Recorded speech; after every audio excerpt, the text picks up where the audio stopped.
अस्सलामुअलैकुम दोस्तों। एक गांव में दो फल बेचने वाले रहते थे।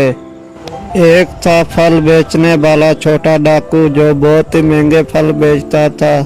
दूसरी तरफ राजू फल बेचने वाला था जो बहुत ही ईमानदारी से कम रेट पे फल बेचता था। आजो आजो भाई, अच्छे और प्यारे फल आ गए 100 रुपए किलो। आजो आजो, अच्छे और ताजे फल 100 रुपए किलो, कम रेट पे। अरे भाई रोज ही मैं तो फल खरीदने के लिए बाजार जाती हूँ, फल खरीद ही नहीं सकती, फल महंगे बहुत है। आप इतने सस्ते फल कैसे बेच रहे हैं? मुझे तो कुछ समझ ही नहीं आ रहा।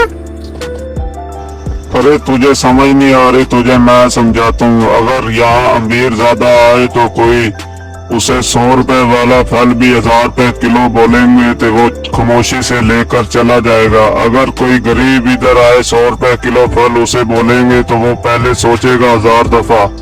उसकी जेब में 100 रुपया ही फल लेने के लिए नहीं होगा तो वो क्या करेगा? कहाँ से अपने बच्चों के लिए फल खरीद के जाएगा? अगर है किसी के पास जवाब तो कमेंट में लाजमन बताना। मेरी माँ कहती होती थी कि कर भला तो हो भला, करेगा बुरा तो सबसे पहले होगा बुरा। आजो आजो भाई, अच्छे और प्यारे फल आ गए 100 रुपए किलो। आजो आजो, अच्छे और ताजे फल 100 रुपए किलो। ए भाई क्या रेट फल बेच रहे हो? सिर्फ 500 रुपए किलो फल। जितने लेने मुझे बताओ। 500 रुपए किलो फल बेच रहे हैं। अरे वो सामने वाला भाई तो 100 रुपए किलो फल बेच रहा है, आप इतने महंगे दे रहे हो। मैं तो इधर से नहीं खरीदती, मैं तो उधर ही जा रही हूँ खरीदने। फिर वो राजू के पास फल खरीदने के लिए चली जाती है। वहाँ से फल खरीद के वो चल जाती है। जो भी गांव वाले आते हैं सारे गांव वाले राजू से फल आस्ता आस्ता खरीदने लग जाते हैं। जो भी आता है फल खरीद के राजू से चले जाते हैं।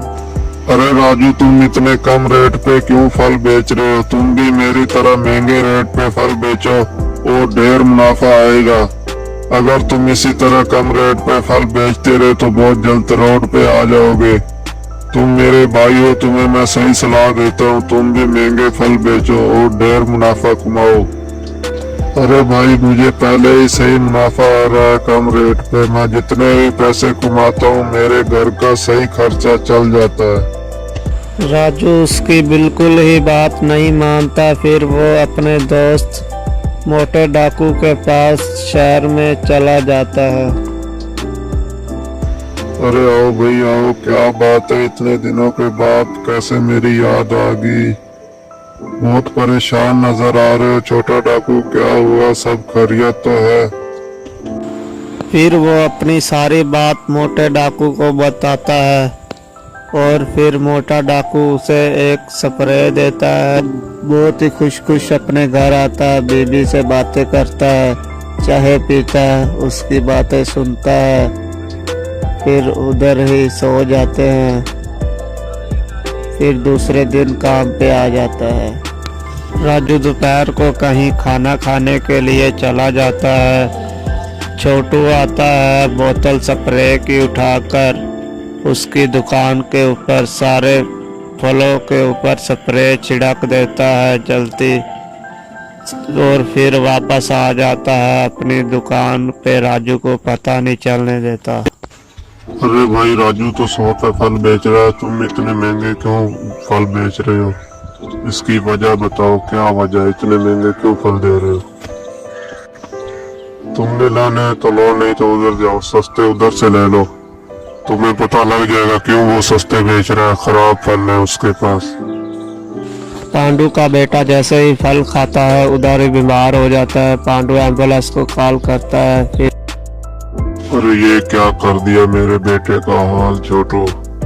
मैंने पप्पू पुलिस वाले को फोन कर दिया, अभी चुटकियां बजाकर इधर आता ही हो।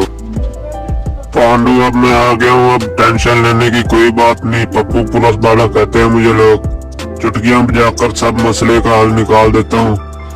पांडू, मैं डॉक्टरों से सारा पता लगा लिया है। 3 दिन उबला हुआ अंडा अपने बेटे को खिला देना, ये बिल्कुल ठीक हो जाएगा।